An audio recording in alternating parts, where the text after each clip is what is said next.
Hello, folks. Well, I got a couple of really neat presents for Christmas. One is a tool and the subject of this video. And my next video is about a very unique toy that I got, so stay tuned for that. I do now, and I've done a lot of soldering in my lifetime. You know, while I was in the military or when I worked at Hughes Aircraft years ago. And of course, I'm always soldering wires, lights, etc. on my RC models. Which brings me to the reason I made this video. One of our subscribers, Phononut, he made a comment that he had never seen a soldering iron like the one that I used in my last video. I figured if he hadn't, then maybe others had not seen one like this either. Well, I've seen something sort of like this back in the 50s and 60s, but I never saw one like this either.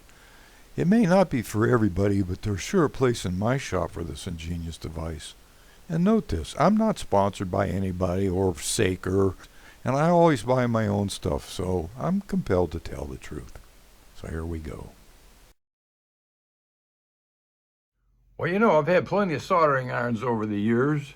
This one here and this one for my heavy duty stuff, little portable pen cell one, but I've never had a soldering iron like this. Have you ever wanted to have a third hand when you're trying to solder? You know how hard it is? Well, look at this. This is what we got here. Well, this little kit's got everything. It's got a solder sucker on here. This is great. You all know how to use these, right? You put that down like that, and you put this on the solder and push the button, and it sucks the solder right off the circuit board. I got one of those already. There's one. And it comes with the solder. And tweezers.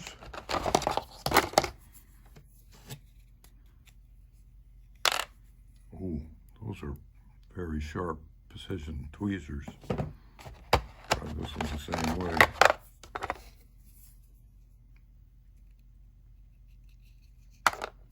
Oh yeah, that's nice. Okay, we got a spool for the solder.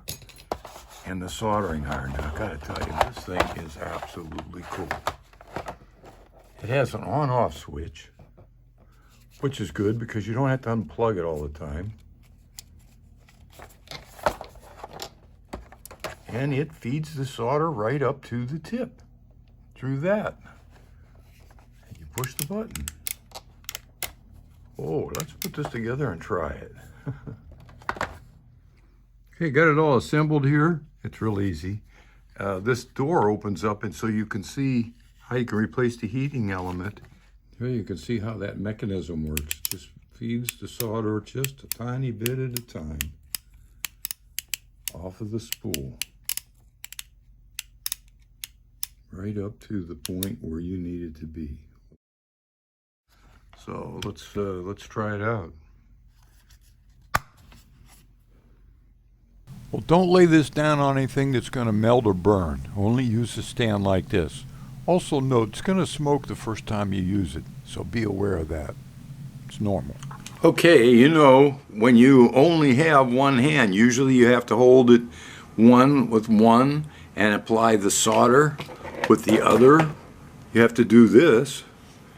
You have to hold the solder with one hand, hold the wire with the other hand. At least you got some kind of helper here. The problem is where you got to give a soldering iron. Okay, so let's give this a shot and see what happens. And hold these two wires together.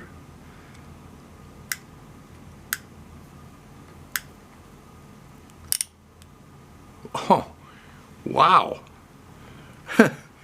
That's pretty slick. Look at that. How about something heavy duty like this? Everybody knows what a pain in the ass these are. All right, see, I can position this, and let's put the heat to it and see what happens.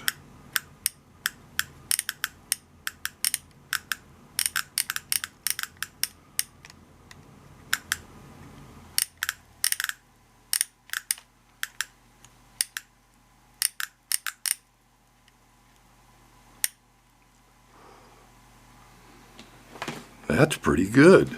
Look at that.